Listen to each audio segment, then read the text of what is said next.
Ce soir, dans Allons-y Franco, nous ouvrons un débat au cœur des tensions politiques européennes. Alors que de nombreux pays durcissent leur politique migratoire sous la pression des opinions publiques et la montée des partis conservateurs, l'Espagne fait un choix radicalement différent en régularisant près de 500 000 sans-papiers. Faut-il y voir une décision pragmatique face aux besoins économiques, à la population vieillissante ou au contraire un signal politique risqué? Entre contrôle des frontières, besoin de main-d'œuvre et enjeux humanitaires, quelle est la ligne de l'Union européenne sur la question? Pour en parler, Pascale Joannin, bonsoir. Bonsoir. Vous êtes directrice générale de la Fondation Robert Schuman. Merci d'être avec nous. Juan José Dorado, bonsoir. Vous êtes journaliste correspondant espagnol à Paris. En visio, Michel Ceruti, notre correspondant en Suisse. Bonsoir. Et depuis la Belgique, Pierre Kroll, dessinateur et caricaturiste. Merci à tous les quatre d'être avec nous. Avant de commencer, on va d'abord écouter Pedro Sánchez, Premier ministre socialiste, qui justifie ces régularisations massives. Et on en parle juste après. Et j'insiste, nous agissons pour le bien de notre pays, car la reconnaissance des droits est une bonne chose. Et surtout parce que l'immigration contribue de manière décisive à la croissance économique de notre pays, à la création d'emplois et aussi à la bonne santé des caisses de sécurité sociale pour les pensions des retraités d'aujourd'hui. Mais aussi pour vos pensions lorsque vous prendrez votre retraite, ou les miennes lorsque je la prendrai également. Car nous sommes une société, comme toutes les sociétés occidentales, qui connaît un hiver démographique. Juan José Dorado, ce n'est pas un geste humanitaire de Pedro Sánchez. Il défend cette régularisation comme une nécessité économique. C'est d'abord une nécessité économique, effectivement, et d'ailleurs l'Espagne n'est pas à sa première régularisation, puisque depuis les années 2000, c'est la 4e régularisation qui a été faite. La dernière, c'était en 2005, et c'était aussi un peu plus d'un demi-million de personnes qui avaient été régularisées. Donc c'est une nécessité économique, l'Espagne étant le pays, l'un des pays au monde avec une croissance démographique la moins importante, et donc en même temps, on se retrouve avec un pays avec une forte croissance économique. C'était 3,8 il y a 2 ans, 2,8 l'année dernière, 2 ça va être en 2026. Donc on a besoin des main-d'œuvre, et cette main-d'œuvre, elle est là. Elle est là depuis des années. Et donc c'est d'abord une mesure économique, bien sûr. Après, il y a un enjeu humanitaire, mais cet enjeu humanitaire passe derrière le besoin économique de continuer à impulser l'économie espagnole. Comment cette décision elle est accueillie en Espagne? Alors c'est très particulier parce qu'elle a été annoncée en début d'année, assez rapidement. En début d'année, ça a pris tout le monde un peu par surprise, et les derniers sondages de cette dernière semaine, c'est des sondages très contradictoires. Il y a des sondages qui ont été commandés par des médias plus ou moins proches du gouvernement qui nous disent que 52% des Espagnols approuvent cette mesure, mais il y a d'autres sondages qui sont apparus cette même semaine où nous disent qu'effectivement c'est entre 65 et 67% des gens qui sont contre la régularisation massive telle qu'elle a été présentée. Parce qu'on sait qu'aujourd'hui, le gouvernement a annoncé à peu près 500 000 personnes qui pourraient être régularisées sur les 800 000, 850 000 qui sont aujourd'hui, qu'on considère, sont en situation irrégulière en Espagne. Et donc, ça va être assez facile de pouvoir régulariser sa situation. Et donc, beaucoup d'Espagnols aujourd'hui se disent que ce peut être trop facile, même si économiquement, pour la plupart, sont d'accord qu'il faut effectivement booster un peu plus l'économie. Pascale Joannin, l'Espagne choisit donc de régulariser près de 500 000 sans-papiers, alors que la plupart des pays européens, eux, durcissent leur politique migratoire. C'est en effet un mouvement contraire, mais qui n'est pas isolé. Alors c'est un mouvement parce qu'en Europe, vous avez une opinion publique qui a vu arriver, dû à des guerres, principalement, il faut bien le dire, à des conflits extérieurs, un afflux de réfugiés. On pense notamment à 2015 avec le conflit en Syrie. Et en effet, une capacité d'accueil qui n'a pas forcément été là, toujours. Avec en effet des faits divers. Capacité d'accueil déséquilibrée entre les pays. Des capacités d'accueil, des capacités d'intégration. Et donc vous avez en effet un certain nombre de faits divers où étaient impliqués des gens qui étaient originaires de ces pays. Et donc il y a en effet une opinion publique qui se dit, peut-être a-t-on besoin en effet, compte tenu de la situation démographique qui est catastrophique, et pas qu'en Espagne, dans beaucoup de pays, y compris la France qui a été longtemps pas concernée, elle le devient. Donc on a besoin de faire venir des gens qualifiés pour répondre à des besoins économiques. Mais on ne peut pas accueillir tout le monde. Donc c'est un peu ça la ligne directrice de l'Union européenne, y compris chez des leaders, on va dire, de gauche, comme Madame Mette Frederiksen au Danemark, qui ne veut pas être supposée d'être une conservatrice patentée, et qui, en effet, dit « Attention, l'immigration, on en a besoin peut-être, mais faisons attention ». Dans le même mouvement, on peut donc mettre en face de M. Pedro Sanchez, qui est un socialiste espagnol, Madame Meloni. Madame Meloni, qui vient d'un pays conservateur italien, Fratelli d'Italia. Qu'est-ce qu'elle a fait aussi, Fratelli? Elle a un discours très dur en disant la migrante, c'est pas possible, il faut absolument ne plus permettre, en effet, toute cette économie, alors moi je mets économie, toute cette économie liée au trafic, et qui atterrit sur les côtes italiennes, puisqu'en effet, entre l'Afrique du Nord et l'Europe, c'est principalement des îles italiennes qui sont les premières Après, touchées. elle régularise Ou alors ponctuellement. les îles Canaries dans l'Atlantique. Mais elle régularise pourquoi? Parce que ces entreprises, enfin les responsables des entreprises lui disent mais nous on a besoin de faire venir des gens, il n'y a pas suffisamment de ressortissants italiens chez nous pour pouvoir... En Italie. La population italienne, c'est la deuxième population la plus vieille du monde après celle du Japon. Donc c'est la plus vieille du monde en Europe. Et donc ils n'ont pas suffisamment de gens qui peuvent avoir dans les entreprises, l'industrie a besoin. Donc par un empire de la nécessité, Madame Meloni, très pragmatique, dit en effet mon discours c'est plutôt celui-là, mais j'ai bien compris que pour faire tourner l'économie italienne, j'ai besoin en effet de bras extérieurs. Et je pense que pour Pedro Sanchez c'est la même chose. Il n'y a pas suffisamment d'Espagnols. J'ajouterais que pour Monsieur Pedro Sanchez, il y a un avantage dans la régularisation, c'est qu'il fait venir des gens qui parlent déjà la langue du pays. Oui. Ce qui aide beaucoup, parce que c'est ça un des problèmes de l'intégration. Qui ont la même culture, la même religion. Capable de parler la même langue. En effet, une des grandes, José le dira, un des grands nombres de la régularisation, ça concerne des Sud-Américains, Vénézuéliens, Colombiens, etc., donc qui parlent espagnol, avec peut-être une différence, mais qui parlent espagnol, qui sont de culture hispanique et qui reviennent quelque part dans le pays de ceux qui les ont colonisés il y a 4 siècles. Regardez, je voulais montrer ce dessin de Pierre Kroll avec, on y voit un bateau de migrants qui essaie d'entrer en Europe. Vous écrivez, ça devient difficile de rentrer en Europe. Pierre Kroll, qu'en est-il en Belgique ? Oui, alors là, vous voyez un autre dessin plutôt sur les réfugiés. C'est un autre dessin, mais oui.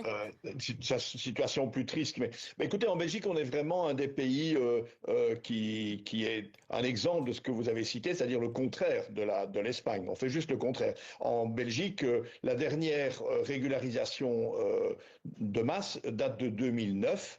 Et après ça, on n'en a plus jamais fait. Et le slogan a toujours couru qu'il ne fallait pas faire d'appel d'air, que si on faisait ce genre de régularisation, il y aurait toujours plus de demandes par la suite et d'immigration. Et je peux vous citer le gouvernement actuel qui a déclaré, donc notre Premier ministre Bart De Wever, qui est flamand, et ça a son importance, je vais en dire 2 mots, a déclaré maintenant la politique belge sera la politique la plus stricte jamais adoptée. Voilà. Donc on a réduit de 30% l'immigration à peu près en un an. Les refus d'asile, etc., sont de plus en plus nombreux. Bref, la politique s'est fort durcie. Si je disais un petit mot du fait qu'il était flamand, c'est parce que vous savez, bon là je vous parle en tant que Belge, alors autant vous expliquer la situation belge. Vous savez qu'on a un pays un peu compliqué, un pays avec au moins 2 cultures assez différentes, les Flamands et les Wallons francophones. Voilà, on voit le bon dessin là, à l'antenne. C'est un dessin qui date d'ailleurs de quelques années déjà. Le problème n'est évidemment pas nouveau, mais ça c'est de plus en plus vrai. Alors, je vous disais qu'en Flandre, il y a un parti d'extrême droite important qui s'appelle le Vlaams Belang, qui fait en moyenne 30% des voix et qui a évidemment un discours très très dur sur l'immigration. Donc, en Flandre, on voit les choses autrement qu'en Wallonie, où on n'est plus, j'ai pas dit tolérant par nature, je peux pas affirmer ça, mais c'est pas un sujet aussi qui crée tant de tensions à Bruxelles et en Wallonie qu'en Flandre. Et les Flamands, vous savez, sont plus riches, sont plus nombreux, plus importants dans le gouvernement. Le Premier ministre en est un. Et donc, c'est eux qui tirent vers une politique plus dure, en comparaison aussi avec les Pays-Bas, qui ont une politique extrêmement stricte. Et vous avez bien compris, les Flamands sont plus proches des Pays-Bas que ne le sont les Wallons. Voilà. J'ai un peu fait le tour de la situation actuelle. Je vous dirais peut-être un mot, ou si vous préférez, je le fais tout à l'heure, d'un exemple précis de ce genre de tension. C'est une loi qui est passée déjà au gouvernement à 2 reprises et qui va passer à la Chambre, enfin être discuté à la Chambre très prochainement sur les visites domiciliaires. Pour le dire autrement, c'est des perquisitions, c'est-à-dire autoriser les forces de l'ordre à rentrer manu militari chez n'importe qui s'ils soupçonnent qu'une personne qui n'a pas le droit, qui n'a pas obtenu ses papiers, s'y trouve. C'est quand même quelque chose d'assez brutal et qui est très discuté. Même le monde judiciaire conteste cette décision qui a de fortes chances de passer cependant. Michel Cerutti, la Suisse, c'est un cas un peu particulier. L'immigration illégale est plutôt marginale. Pourtant, on assiste aussi à un durcissement des politiques migratoires chez vous. Effectivement, ça fait plusieurs années maintenant que les partis de droite, l'UDC, donc parti plutôt nationaliste populiste, qui fait aussi à peu près 30% de suffrages lors des élections votations, eh bien, ont eu tendance depuis des années maintenant à vouloir durcir les lois sur l'asile, les lois sur l'immigration. Alors, la Suisse est un pays un petit peu particulier. Pourquoi ? Parce que cette immigration irrégulière ou illégale, elle existe, mais elle est relativement marginale. On n'a pas vraiment de chiffres. Les derniers chiffres officiels de la Confédération datent de 2015, qui estimaient la population en Suisse, en séjour irrégulier, à quelques 90 000 personnes. La Suisse compte 9 millions d'habitants. Par contre, la Suisse est une terre d'immigration au sens beaucoup plus large. Il y a à peu près 27% de la population aujourd'hui, en 2026, qui est étrangère, qui n'a pas un passeport suisse, qui travaille en Suisse. Il y a 400 000 frontaliers qui, tous les jours, viennent d'Allemagne, d'Italie et de France pour travailler en Suisse. Donc, il y a une très forte participation de la population étrangère en Suisse, qui peut être qualifié d'immigration. Alors après, il y a deux choses. C'est-à-dire qu'il y a le côté politique, mais on le voit pas seulement en Suisse, on le voit en France, on le voit en Italie, on voit dans certains pays qui ont envie d'accuser tous les mots, ou plutôt de rejeter tous les mots politiques sur les étrangers pour expliquer les déconvenus, les problèmes politico-économiques que peuvent avoir un pays. Et puis il y a la réalité économique, c'est-à-dire que ces pays, la Suisse en premier lieu, a besoin de cette main-d'œuvre migratoire, de cette main-d'œuvre d'étrangers. Pour vous donner un chiffre, aujourd'hui, il y a les 15-19 ans qui sont censés remplacer à terme les 60-64 ans représentent 73% des 60-64 ans. Donc on est en complet déficit démographique au niveau de la main-d'œuvre et par conséquent cette main-d'œuvre est absolument nécessaire en Suisse. Et je pense qu'effectivement Pedro Sanchez ne joue pas l'hypocrisie. Je pense que lorsqu'il décide de réguler toute cette population illégale qui est dans le pays, ça permet de meilleures conditions de travail, ça permet de faire payer des impôts, ça permet effectivement de faire en sorte que le pays fonctionne de manière plus officielle et plus sereine que si on est en place avec une main-d'œuvre étrangère illégale qui vit dans des conditions illégales, qui a des salaires qui sont trop bas. Enfin, on précarise finalement toute la hiérarchie économique et sociale lorsqu'il y a trop de personnes qui travaillent de manière illégale. Et le fait que Pedro Sanchez décide d'aller la contre, il le fait pour des raisons sociales et économiques, à mon avis. La Suisse n'a pas besoin de ça pour l'instant. Par contre, elle est confrontée à cette main-d'œuvre, à cette forte immigration. Avec le problème, c'est qu'il y a du travail pour tout le monde. Mais évidemment, le pays est petit. Ce sont les infrastructures qui en souffrent. C'est la logistique, c'est le prix des appartements, c'est une tension sur les salaires. Et c'est ce qui rend les gens en Suisse parfois négatif, ce dont profitent certains partis politiques de droite pour tabler, pour faire leur politique sur ce mécontentement. Pascal, Johanna, en Europe, il y a le pacte européen sur la migration et l'asile qui cherche à mieux répartir l'accueil entre États membres. Sauf que dans ce pacte, on parle plus d'expulsion que de régularisation. Alors, c'est d'abord une règle européenne. On va se féliciter qu'elle existe parce que pendant très longtemps, que n'a-t-on entendu chez beaucoup de gens que fait l'Europe? Elle s'occupe pas de la migration. Ça a été long. Ce pacte asile et migration, il va se mettre en application cette année. Il a été voté juste avant les élections européennes de juin 2024. Donc, il est tout neuf. Et en effet, il le fera.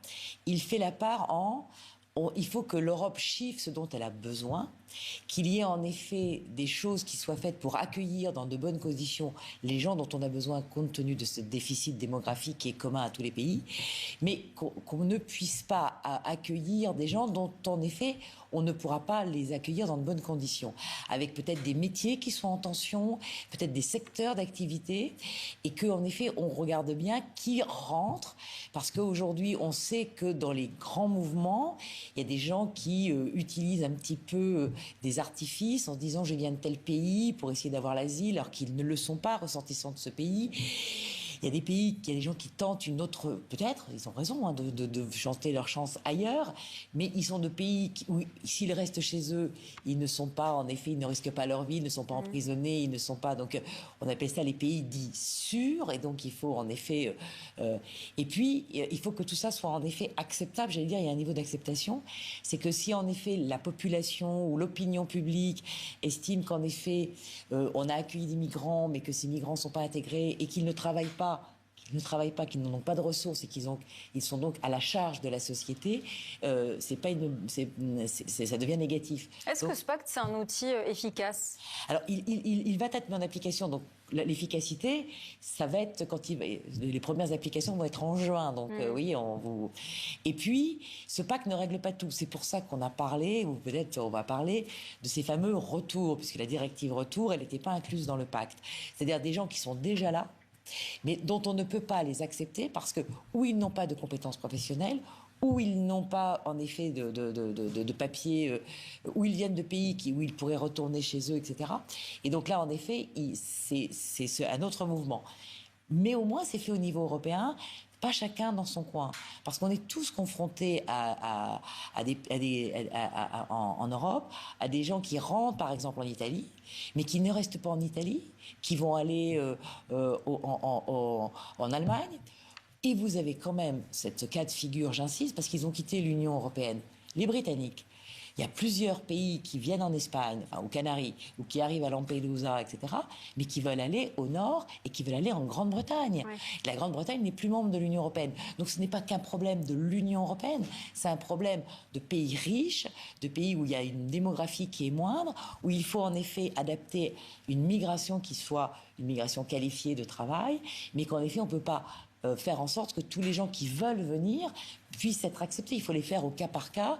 Et malheureusement, il y a des gens qui sont utilisés, quand on est dans les photos qu'on voit aujourd'hui, il y a quand même des gens qui sont utilisés et qui reviennent notamment de pays pauvres par des trafiquants qui n'hésitent pas à les utiliser, à faire payer des sommes astronomiques, à les priver de papier quand ils arrivent. Enfin, après, en effet, ils se retrouvent sur des plages, ils sont livrés à eux-mêmes. Mais ils ont été victimes d'un trafic. Il ne faut pas oublier que ces gens sont des pauvres gens qui ont essayé de peut-être, au péril de leur vie, de passer des différentes étapes, sans savoir si en effet ils allaient pouvoir être accueillis. Ils voient ça comme la terre promise, mais malheureusement, ça n'est pas la réalité. Juan José Dorado, pour en revenir à l'Espagne, est-ce que cette politique migratoire, elle dessert politiquement Pedro Sánchez ? C'est vrai que les dernières élections espagnoles sont des élections régionales, dans les 4 derniers mois, et à chaque fois, le Parti socialiste de Pedro Sánchez n'a pas gagné les élections. Et donc, il y a des élections dans quelques semaines, le 17 mai, du côté de l'Andalousie, la plus grosse région espagnole, où il est donné perdant. Donc, politiquement, pour l'instant, il n'a pas d'avantage politique au niveau des politiques intérieures. Par contre, il a une image à l'international dans les sociétés européennes, la société civile européenne, où effectivement sa figure devient de plus en plus sympathique de par les mesures qu'il a prises ou les positions qu'il a prises ces dernières semaines. Mais j'aimerais quand même rajouter, c'est que l'immigration aujourd'hui qu'on va régulariser en Espagne, ce n'est pas des immigrants qu'on va faire venir, c'est des gens qui sont déjà sur place et qui pour beaucoup travaillent déjà dans le marché noir. Donc on se situe autour des 20% l'économie noire dans l'économie espagnole. Et puis effectivement, vous l'avez signalé, 90% de ceux qui vont être régularisés, ce sont des latino-américains. Donc il y a une approche culturelle et linguistique qui est réelle. Et ce n'est pas quelqu'un, comme on a vu cette semaine, puisqu'on a beaucoup stigmatisé la politique de Pedro Sánchez en matière de régularisation en France, ce n'est pas quelqu'un que vous allez régulariser en Espagne et qui parle espagnol parce qu'il est colombien, que dès qu'il aura les papiers, va venir en courant en France pour être illégal ou irrégulier en France. Ce n'est pas du tout le cas. Donc l'Espagne est un pays assez ouvert. Aujourd'hui, votre correspondant en Suisse l'a dit pour la Suisse, 27 et quelques de la population est d'origine étrangère. En Espagne, c'est autour des 20%. En France, c'est pratiquement la moitié moins. Et donc, c'est vrai que l'Espagne est un pays ouvert d'émigration, puisque depuis les années 50, l'Espagne a beaucoup émigré. Mais aujourd'hui, encore une fois, c'est une question économique et c'est des travailleurs qui sont irréguliers mais qui sont sur place et qui vont tout simplement pouvoir rétablir une situation normale. Vous parliez de ceux en France qui se sont vivement opposés à cette politique de Pedro Sánchez. On va justement écouter le patron du Rassemblement national, Jordan Bardella. Écoutez. Et ce qui est certain, c'est que l'Espagne de M. Sánchez est en train de devenir la porte d'entrée de la submersion migratoire en Europe. Et très certainement pour créer une diversion dans ces affaires de corruption, ces appels à la régularisation sont là, André l'a rappelé, pour permettre à la gauche espagnole de se créer un électorat de substitution.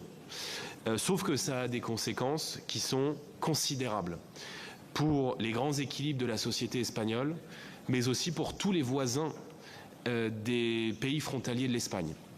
Il y a aussi Bruno Retailleau, l'ex-ministre de l'Intérieur, désormais candidat à la présidentielle, qui est allé plus loin. Il dit « Je pense qu'il y a un énorme problème aujourd'hui avec les Espagnols. Monsieur Sánchez régularise 500 000 irréguliers qui vont pouvoir, vous le disiez tout à l'heure, ensuite franchir les frontières. Si j'étais président, je mettrais l'Espagne au banc des nations européennes. » C'est possible, ça ? Non, c'est pas possible parce qu'on ne peut pas le faire. Il peut rétablir, mais c'est déjà rétabli, des contrôles aux frontières, puisque depuis une décennie pratiquement, la France a rétabli des contrôles à la frontière avec l'Espagne. Notamment après les déclarations de Jordan Bardella, c'est complètement faux, parce que encore une fois, quand vous régularisez des gens qui ont du travail ou qui vont trouver du travail en Espagne, ils vont pas se promener, ils vont dire on va partir en France maintenant qu'on a les papiers. Et puis s'il fallait s'inquiéter de ça, surtout quand on voit la croissance en France par rapport à l'Espagne. On a peut-être envie de rester en Espagne. Voilà, donc ça n'a rien à voir. Et puis, encore une fois, en France, on a un problème avec l'immigration, entre guillemets, parce qu'effectivement, cette immigration qui vient essentiellement d'Afrique, en Espagne, aujourd'hui, le nombre de régularisations qui concernent les Africains, on parle d'autour des 6%. Donc, encore une fois, c'est essentiellement des Latino-Américains qui vont être régularisés, qui, pour la plupart, travaillent d'ailleurs. Oui, alors les opposants disent que régulariser massivement, ça va encourager l'immigration clandestine. Est-ce que c'est vrai ? Non. Je pense que c'est pas parce qu'il y a une régularisation qui se fait en Espagne de manière très conditionnelle. Oui, c'est des gens qui sont déjà là. C'est des gens qui sont déjà là. Donc voilà. Donc il faut faire. Et quand je vois Madame Meloni qui fait la même chose, je me dis que donc c'est pas une couleur politique, c'est des nécessités économiques. Donc c'est bien quand on est dans l'opposition de dire on prendra 0 migrants et on fera rien. On peut pas accueillir tous les gens. Donc c'est pour ça qu'il faut. Et c'est ce que fait le pacte immigration, c'est de s'assurer qu'avant que les gens viennent, utilisent ces embarcations de fortune, etc., on puisse peut-être dire en amont, avant qu'ils payent des sommes folles à des trafiquants, est-ce que vous pourrez venir, est-ce que vous avez une qualification qui vous permettra en effet d'avoir un travail quand vous arrivez sur le terrain, et donc de ne plus avoir cette impression de horde qui arrive sur des plages avec des jeunes gens, mâles plutôt, et qui après ne sont pas forcément intégrés. Donc c'est ça qui est le discours. Mais le discours de dire on n'a pas besoin d'immigrés zéro, ça ne peut pas être viable. Même Madame Meloni le dit. Donc il faut accueillir les populations dont on a besoin, une immigration qualifiée, de talent. D'ailleurs au Parlement européen et au Conseil, on vient de faire passer un règlement pour justement attirer des gens qualifiés en Europe. Parce que s'ils ne viennent pas en Europe, ils iront au Canada, ils iront dans d'autres pays, ils apportent une plus-value, ces gens qualifiés. Donc on a intérêt à avoir une immigration qualifiée de gens qui apportent dans les nouvelles technologies un plus. Voilà. Mais on ne peut pas accueillir, comme l'a dit un ancien Premier ministre, toute la misère du monde. Merci beaucoup Pascal Joannin, merci à vous également Juan José Dorado, merci à Michel Cherouti et merci à Per Kroll d'avoir été avec nous. C'est la fin de ce débat.